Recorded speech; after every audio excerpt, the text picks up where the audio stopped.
Hello everyone, welcome back to your channel VP classes. I am your educator Vishal Sharma. स्वागत करता हूं आपके अपने यूट्यूब चैनल पर। आज की इस वीडियो के अंदर हम क्लास 8 का जो अपने पहले प्रैक्टिस सेट डाला था उसके सॉल्यूशन के बारे में डिस्कशन करना है और इसके सॉल्यूशन को स्टार्ट करते हैं। सबसे पहले क्वेश्चन के साथ में आपके पहला क्वेश्चन क्या गिवन है, right the definition of rational number. Rational number की डेफिनेशन आपसे पूछ रहा है, तो रैशनल नंबर की डेफिनेशन क्या होती है ज़रा बताएंगे आप। Rational number is a number which we can represented in the form of P upon Q. यानी वो नंबर जो आप पी अपॉन क्यू की फॉर्म में लिख सकते हैं उसे आप रैशनल नंबर कहते हैं। Where P and Q are integers, जो पी और क्यू हैं वो क्या होने चाहिए, इंटीजर्स होने चाहिए। और Q is not equal to zero, क्यों किसके इक्वल ना हो, जीरो के इक्वल नहीं हो। ये आपके मैंने एग्जांपल लिए हैं कुछ, 3/5 और -7/11। चलिए बढ़ते हैं नेक्स्ट क्वेश्चन की तरफ। नेक्स्ट क्वेश्चन क्या कहता है आपका, a coin is tossed, what is the probability that head will come up. Head आने की प्रोबेबिलिटी आपसे पूछी है और कॉइन कितने आपके पास में, एक ही कॉइन है। तो सबसे पहले आप क्या बात करेंगे, सबसे पहले आप निकालेंगे total number of outcomes. Total number of outcomes मतलब कॉइन को यदि आप टॉस करोगे तो क्या क्या पॉसिबिलिटी है, क्या क्या आ सकता है आपके पास में। एक तो हेड आ सकता है और एक क्या आ सकता है, टेल आ सकता है। तो टोटल नंबर ऑफ आउटकम्स कितने हो गए, 2 हो गए। अब बात करते हैं total number of favourable outcome. Favourable का मतलब होता है जो आपसे क्वेश्चन पूछ रहा है। क्वेश्चन किसके बारे में पूछ रहा है, हेड के बारे में पूछ रहा है। अब बताओ टोटल आउटकम में हेड भी है और टेल भी है, टोटल कितने हैं, 2 है। अब हेड कितने हैं इसमें, सिर्फ और सिर्फ 1 ही है ना, एक ही हेड है। तो फेवरेबल आउटकम तो कितने हो गए, 1 हो गए। अब बात करते हैं फॉर्मूला की। फॉर्मूला क्या कहता है इसका, प्रोबेबिलिटी का formula, total number of favourable outcome upon total number of outcome. मतलब प्रोबेबिलिटी का मतलब होता है प्रायिकता। एक तो ये पूरी वीडियो आपके प्रैक्टिस सेट के पेपर का सॉल्यूशन है, तो पूरी वीडियो हिंदी और इंग्लिश मीडियम दोनों में होने वाली है। तो प्लीज़ लाइक और शेयर सब्सक्राइब करना ना भूलें और अपने अपने जितने भी फ्रेंड्स हैं उन तक ये पहुँचाएँ। चलिए, प्रोबेबिलिटी का मतलब क्या हो गया, प्रोबेबिलिटी का मतलब होता है बेटा प्रायिकता। प्रायिकता क्या होगी, प्रायिकता क्या होगी, total number of favourable outcomes upon total number of outcome. मतलब जितने आपको पूछ रहा है अपॉन जितने उसके आउटकम पॉसिबल है। बताओ तो कितने आउटकम पूछ रहा है वो, कितने हेड आ सकते हैं, 1 आ सकता है। अपॉन में क्या आ गया, 2 आ गया टोटल। ये तो 1/2 क्या होगी, इसकी प्रोबेबिलिटी हो गई। चलिए क्वेश्चन नंबर 3 पे आते हैं, ऐड द फॉलोइंग। अब आपको इसमें सिंपल ऐड करना है। ऐड क्या करेंगे आप, A B minus B C को बी सी माइनस सी ए से और सी ए माइनस ए बी से। तो सभी के आगे प्लस का साइन लगा दो आप। प्लस का साइन आपने लगा दिया, तो प्लस का साइन लगाने के बाद में क्या पता चला कि सभी आपस में एक दूसरे से कैंसिल आउट होकर लास्ट में क्या बच जाएगा आपके पास, 0 बच जाएगा। ये आपके पास में क्वेश्चन नंबर 3 आ जाएगा। Find the product of the following, product निकालना है आपके पास में। क्वेश्चन में क्या दे रखा है, 4 और 7p, 4 और 7p। तो प्रोडक्ट का मतलब सिंपली मल्टीप्लाई करना है आपको, तो मल्टीप्लाई कर दो। 4 को 7 से मल्टीप्लाई किया, 4 7 है 28, 28p is your answer. Next question पे आते हैं अपन, इवेलुएट। अब इवेलुएट करना है आपको। फर्स्ट है 3⁻⁻2 और सेकंड है -4⁻²। अब आपको एक प्रोबेबिलिटी, एक आइडेंटिटी मैंने समझाई थी, वो क्या, जब भी किसी की बेस के ऊपर माइनस में पावर हो तो वो 1/p मतलब रेसिप्रोकल होकर पॉजिटिव पावर में कन्वर्ट हो जाता है। अब 3⁻2 है, 3⁻2 को आप 1/3⁻2 के रूप में लिख सकते हैं आप। अब 3⁻2 का मतलब 3 कितने टाइम्स मल्टीप्लाई हो रहा है, यहाँ पर 2 टाइम्स मल्टीप्लाई हो रहा है। तो 3 3 ज़ा 9, 1/9 इज योर आंसर। बढ़ते हैं नेक्स्ट क्वेश्चन की तरफ, जो क्या कह रहा है आपके, -4⁻²। अब 1/-4⁻² के रूप में लिख सकते हैं। सेम जो आइडेंटिटी यहाँ लग रही थी वो सेम आइडेंटिटी यहाँ लगेगी। -4 को -4 से मल्टीप्लाई किया, माइनस से माइनस कैंसिल, 4 4 ज़ा 16, 1/16 इज योर आंसर। चलिए नेक्स्ट क्वेश्चन पे आते हैं। Write the following in standard form. Standard form में आपको लिखना है इसको। स्टैंडर्ड फॉर्म में लिखने का तरीका क्या होता है, इस डेसिमल को जैसे ही आप आगे से पीछे की तरफ लेके आते हैं तो पावर माइनस में आएगी। जो 10 की पावर होगी किसमें आएगी, माइनस में आएगी। अब कितनी माइनस में आएगी, जितनी टर्म्स को ये फॉलो अप कर रहा है। बताओ डेसिमल को यहाँ पर 1 टाइम लेके आए, सेकंड टाइम लेके आए, थर्ड टाइम लेके आए, फोर्थ टाइम लेके आए, 5 टाइम लेके आए और 6 टाइम लेके आए। 2 से 1 के बीच में लाने में उसको 6 बार जंप करना पड़ा, इसलिए 10⁻⁻6 आ गया। और 2 से 1 के बीच में क्यों लाए आप, क्योंकि स्टैंडर्ड फॉर्म में किसी भी नंबर को लिखते हैं आप तो हमेशा एक ही नंबर लेफ्ट से लिखा जाता है और सभी को आप डेसिमल के आगे मूव कर देते हैं। चलिए अब नेक्स्ट करते हैं, write the formula of followings. अब मुझे बताइए ए प्लस बी का फॉर्मूला बहुत ईजी है, A square plus 2ab plus B square. A minus B का स्क्वायर क्या होगा, A square minus 2ab plus B square. यदि आपको ये वीडियो थोड़ा फास्ट मूविंग में नज़र आए तो इसे आप पॉज करके आराम से आपकी स्पीड को अपने अकॉर्डिंग सेट करके इसे ज़रूर देखिएगा, क्योंकि यदि लगे आपको यदि तेज़ जा रहा है तो कोई दिक्कत वाली बात नहीं है, आप इसे आप अपने तरफ से मैनेज कर सकते हैं, ऐसी कोई बड़ी इशू की वाली बात है नहीं है। चलते हैं नेक्स्ट क्वेश्चन की तरफ। Find the common factors. Common factor निकालने हैं आपको। कॉमन फैक्टर किसका निकालना है, 12x और 36 का। 12x और 36, 12x को फैक्टर्स क्या लिखेंगे अपन ने, 12 को फैक्टर्स हो गया 2 मल्टीप्लाई बाई 2 मल्टीप्लाई बाई 3, 2 2 ज़ा 4, 4 3 ज़ा 12, और x का x आ गया। 36 को कैसे लिख सकते हैं, 2 2 ज़ा 4, 4 3 ज़ा 12 और 12 3 ज़ा 36। अब इन दोनों में कॉमन पार्ट क्या है, जो कॉमन पार्ट को मैंने यहाँ पर सर्कल करके थोड़ा समझा चुका हूँ यहाँ पे, 2 2 ज़ा 4 और 4 3 ज़ा 12, तो कॉमन पार्ट होगा वही कॉमन फैक्टर होगा। 2 2 ज़ा 4, 4 3 ज़ा 12 is your answer. Next question पे आते हैं आप। नेक्स्ट क्वेश्चन पे आएंगे, solve for X if X upon 2 minus X upon 8 is equal to 4। दोनों का आप एलसीएम लोगे, एलसीएम लोगे 2 और 8 का एलसीएम कितना आया, 8 आया। 2 को 8 से डिवाइड किया 4 टाइम्स, 4 को x से मल्टीप्लाई किया 4x आ गया। बीच में साइन कौन सा, माइनस का लगा दिया। 8 को 8 से डिवाइड किया 1 टाइम, 1 को x से मल्टीप्लाई किया 1x, 4x में से 1x माइनस किया कितना आया, 3x आया, और इक्वल में 4 है। क्रॉस मल्टीप्लाई कर 8 को 4 के पास ले जाओ, 3 को नीचे ले आओ, 8 को 4 के पास ले जाए तो 32, और 3 को नीचे लेके आया तो 32/3 इज योर आंसर। चलिए बढ़ते हैं नेक्स्ट क्वेश्चन पर। ये सभी बहुत इजी क्वेश्चन है, इसको क्लास के अंदर आपने बहुत अच्छे से समझा होगा। ये SA1 के पेपर की प्रिपरेशन है, और आप इस पेपर को, ऐसे पेपर और देखना चाहते हैं तो प्लीज़ कमेंट बॉक्स के अंदर कमेंट कीजिएगा। नेक्स्ट क्वेश्चन पे आते हैं अपन। When a die is thrown list the outcomes of an event of getting. आपको डाई पता है क्या होता है, डाई होता है पासा। पासे को आप यदि स्क्रॉल करते हैं मतलब उछालते हैं तो 6 पॉसिबिलिटी है। 6 पॉसिबिलिटी कौन कौन सी है, यहाँ पर देखिए आप, यहाँ पर मैं दिखा देता हूँ इसे। 1 2 3 4 5 6, ये 6 पॉसिबिलिटी यहाँ पर बन सकती हैं। प्राइम फैक्टर्स के लिए क्या पता चलेगा, प्राइम फैक्टर्स कौन से होते हैं, वो फैक्टर्स को प्राइम फैक्टर्स के रूप में कंसीडर किया जाता है जो सिर्फ और सिर्फ खुद की टेबल से ही डिवाइड हो, या फिर 1 से डिवाइड हो, अदरवाइज और किसी भी नंबर की टेबल के अंदर वो नहीं आने चाहिए। बताओ, 2 2 3 4, 4 तो नॉट प्राइम नंबर है क्योंकि ये 2 की टेबल में आता है, तो 2 3 और 5 यहाँ पर प्राइम नंबर के रूप में कंसिडर करेंगे। तो नंबर से पूछे तो आपसे 1 2 3, तो टोटल कितने हो गए, 3 हो गए। चलिए, नॉट है प्राइम नंबर, जब आपने 2 3 5 को प्राइम नंबर के रूप में कंसिडर कर लिया तो बचे कौन कौन से, 1 4 6, ये भी कितने हैं, 3 है। Number greater than 5, greater than 5 तो एक डाई को जब आप स्क्रॉल करते हैं, आप उछालते हैं तो क्या बनता है, 5 से ऊपर एक ही नंबर पॉसिबल है, 6, वही आएगा आंसर, तो 1 आ जाएगा। 6 एक ही तो नंबर है। Number not greater than 1, not greater than 1 का मतलब क्या हुआ, जो 5 से बिलो है। अब 5 से not greater than 5, sorry, numbers not greater than 5, 5 से मतलब 5 से कम। 5 से कम कौन कौन से हो सकते हैं, 1 2 3 4, 1 2 3 4। अब 1 2 3 4 को आप कैसे लिखोगे, यहाँ पे कितने हो गए, ये 4 हो गए।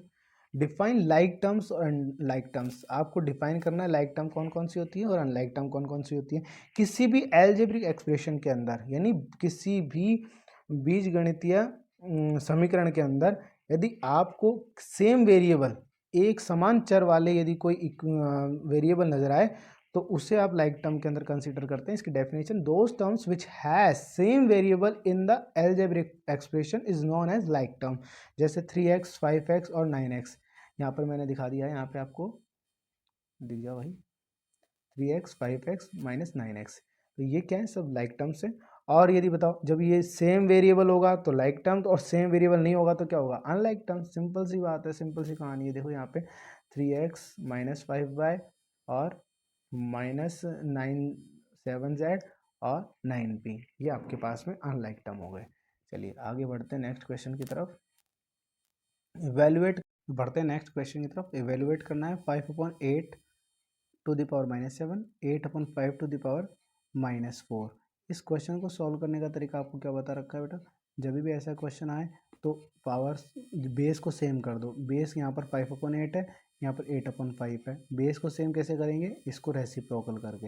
रेसिप्रोकल कर देंगे तो पावर क्या हो जाएगी, पावर नेगेटिव से पॉजिटिव और पॉजिटिव से नेगेटिव। अब यहाँ पर आपको नज़र आ रहा होगा क्या से पावर है, -7 है। -7 है तो माइनस पावर होती है तो रेसिप्रोकल करने के बाद में पावर किस में बदल जाएगी, प्लस में बदल जाएगी। यहाँ पर 5/8 था तो 8/5 यानी रेसिप्रोकल होने के बाद में देखो पावर कैसी हो गई, अब प्लस में हो गई। अब बेस सेम हो गया, बेस सेम है, पावर शू क्या हो जाएगा, प्लस का फंक्शन कब होता है, जब बीच में मल्टीप्लाई वाला होता है। a⁴m multiply by a⁴n। Base same है तो पावर्स क्या हो जाएंगी, प्लस। कोई दिक्कत वाली बात है ही नहीं। तो 7 - 4 कितना हुआ, 7 - 4 हो जाएगा 3। यानी 8 को 3 टाइम्स मल्टीप्लाई करो और 5 को भी 3 टाइम्स मल्टीप्लाई करो। 8 को 3 टाइम्स मल्टीप्लाई किया तो 512 और 5 को 3 टाइम्स मल्टीप्लाई किया तो 125, यानी 512/125 इज योर आंसर। चलिए नेक्स्ट क्वेश्चन की तरफ चलते हैं। Factorise the following expression. आपको इसको फैक्टराइज करना है। फर्स्ट क्वेश्चन है a² + 8a + 16। आपको 8a को स्प्लिट कर दोगे आप, यहाँ पर 8a को 4 है और ये 4 है, दो में स्प्लिट हो गया। a² + 4a एक पेयर बन गया, 4a + 16 नेक्स्ट पेयर बन गया। फर्स्ट पेयर में से क्या कॉमन आ रहा है, a कॉमन आ रहा है तो a को बाहर ले लो। a कॉमन आ गया, a² में से आपने a निकाल दिया तो बचा कितना, a के बचा। यहाँ से a आपने बाहर निकाल दिया तो बचा कौन, 4। सेकंड पेयर में देखो 4a + 16, 4a और 16 में 4 का डिवाइड जाता है, ये मतलब ये 4 का फैक्टर है। इन दोनों में से 4 को कॉमन ले लिया बाहर, ये 4 को बाहर कॉमन आ गया, बचा कौन, a बचा। यहाँ पे 16 में 4 का डिवाइड किया तो बचा कौन, 4 बचा। अब दोनों ब्रैकेट में कॉमन आ चुके हैं a + 4 और a + 4, a + 4 a + 4 a + 4 को आप स्क्वायर के फॉर्मेट में लिख सकते हैं।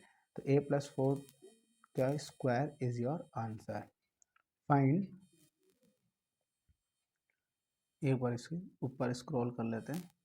Find the value of m for which 5m divided by 5⁻³ is equal to 5⁵ यहाँ पर 5⁵ है। तो यहाँ पर देखेंगे a/5 a⁵ divided by a⁴n identity use कर रहे हैं अपन। जब भी बेस सेम हो और डिवाइड वाला फंक्शन हो तो पावर्स आपस में क्या हो जाती है, सब्ट्रैक्ट हो जाती है, माइनस हो जाती है। यहाँ पर जैसे m - n हो जाएगा, इसका मतलब m -3, -3 क्यों, डिवाइड की वजह से माइनस आया एक ये, और इसकी पावर में माइनस है एक ये। माइनस माइनस जब क्या हो जाएंगे, प्लस हो जाएंगे। m + 3 यहाँ पे इसकी पावर बन जाएगी। ये 5⁵ है, 5⁵ है। एक बार मैं इसे मेंशन कर ही देता हूँ यहाँ पर 5⁵ को, ये क्वेश्चन में 5 था, ठीक है ना। अब देखो यहाँ पर क्या नज़र आ रहा है, इक्वेट करना है आपको। इक्वेट कब कर देते हैं, जब बेस सेम हो जाए तो पावर्स को आपस में इक्वेट किया जा सकता है। बेस सेम है, 5 है, यहाँ पर भी 5 है, तो पावर्स आपस में इक्वेट हो सकती हैं। पावर इक्वेट करने के लिए क्या करोगे आप, इसको ऊपर स्क्रॉल करता हूँ पहले। पावर को इक्वेट करने के लिए क्या करो, जो पावर में लिखा हुआ है उसे आप आपस में इक्वल करके लिख सकते हो। m + 3 इज इक्वल टू 5, ये प्लस का 3 है, ये इधर आएगा तब किस में जाएगा, माइनस में। m इज इक्वल टू 5 - 3 कितना हो गया, m is equal to 2 your answer. चलिए क्वेश्चन नंबर नेक्स्ट पे आते हैं अपन। Solve the following linear equation. आपको इस लीनियर इक्वेशन को सॉल्व करना है। आपको यहाँ पर क्या लीनियर इक्वेशन गिवन है, x/2 - 1/5 is equal to x/3 + 1/4। चलिए अब ये जो -1/5 है इसको इस तरफ भेजेंगे तो ये प्लस में आ जाएगा, और x/3 ये इस तरफ आ जाएगा। इसे कहते हैं आप एडजस्टिंग लाइक टर्म्स। क्यों, क्योंकि x वाली टर्म एक तरफ आ चुकी है और नंबर्स एक तरफ आ चुके हैं। इतनी बात समझ में आ गई। अब दोनों का आपने एलसीएम लिया, 2 और 3 का एलसीएम कितना हो गया, 6 हो गया। 2 को डिवाइड किया 6 से 3 टाइम्स, 3x माइनस 3 को 6 से डिवाइड किया 2 से x को मल्टीप्लाई किया 2x, 3x में से 2x को माइनस किया तो कितना बचा, x बचा। 5 और 4 का एलसीएम कितना आया, 20। 5 को पहले 20 से डिवाइड करोगे तो आप बचेगा क्या, 4 प्लस 4 को 20 से डिवाइड करेंगे तो बचेगा 5। 4 + 5 कितना हो गया 9, 9/20 इस तरफ आ चुका है आपके पास में, और लेफ्ट हैंड साइड पर x/6। वैल्यू किसकी निकालनी, x की निकालनी। तो जो डिनोमिनेटर में 6 है उसको इस तरफ भेजो, इस तरफ क्रॉस मल्टीप्लाई के थ्रू आ जाएगा।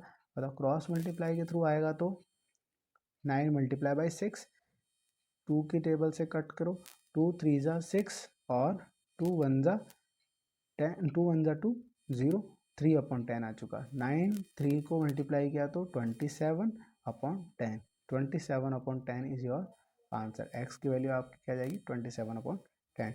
Find the probability of getting an S from a well shuffled deck of 52 playing cards. आपको अच्छे से पता है कि एक प्लेइंग कार्ड मतलब ताश की गड्डी के अंदर थोड़े टोटल कितने कार्ड्स होते हैं, टोटल कितने पत्ते होते हैं 52। इतनी बात तो आपको पता है। एस का मतलब होता है इक्को। अब बताओ इक्के की संख्या कितनी होती है किसी गड्डी के अंदर, 4 ही होती है, 4 ही होती है। तो बताओ आपको प्रोबेबिलिटी पूछ रहा है वो। तो वापस से पहले भी एक अपन ने क्वेश्चन प्रोबेबिलिटी का किया था, तो उसके अंदर क्या बताया था, सबसे पहले तो total number of cards in a deck, चलिए, और टोटल एस इन अ डेक। एस का मतलब टोटल इक्को की संख्या और टोटल कितने कार्ड है। टोटल कितने कार्ड है 52 कार्ड है। मैं यहाँ पर अच्छे से बता देता हूँ आपको, टोटल कितने कार्ड है 52 कार्ड है, और टोटल कितने एस हैं 4 एस हैं। तो प्रोबेबिलिटी का फॉर्मूला क्या होता है, total number of favourable outcome upon total number of outcome. Total number of favourable outcome कितने हैं 4 है, और टोटल आउटकम कितने हैं 52 है। तो 4 की टेबल से कट किया, 4 1 ज़ा 4 और 4 1 ज़ा 4, यहाँ पर 1 बचा, 1 और 2 12, 4 3 ज़ा 12, 1/13 is your answer. Next question पे बढ़ते हैं। Find the product of x + y और 7x - y। दोनों को मल्टीप्लाई करना है, सिंपल सी बात है। पहले आपको x को लेकर चलना है, एक सेकेंड, पहले आपको x को लेकर चलना है। x को पहले पूरी टर्म से मल्टीप्लाई कर दो 7x - y से, चलो कर दिया यहाँ पे। फिर 7y को ले लो, 7y को ले लो, पूरी टर्म से मल्टीप्लाई कर दो 7x - y। इतनी बात समझ में आ गई है। पहले x को मल्टीप्लाई किया 7x तो 7x² आ गया, x को y से मल्टीप्लाई किया xy आ गया, माइनस का साइन था माइनस का साइन। 7y को 7x से मल्टीप्लाई किया 7 7 ज़ा 49, xy को मल्टीप्लाई किया xy, माइनस का साइन माइनस का साइन। 7 को y से मल्टीप्लाई किया 7y²। इतनी बात समझ में आ चुकी है आपके पास में। माइनस का xy और प्लस का 49xy, बताओ मिलकर क्या बनेगा, प्लस का 48xy। ये आपका आंसर बन जाएगा। चलिए, what is the value of x if x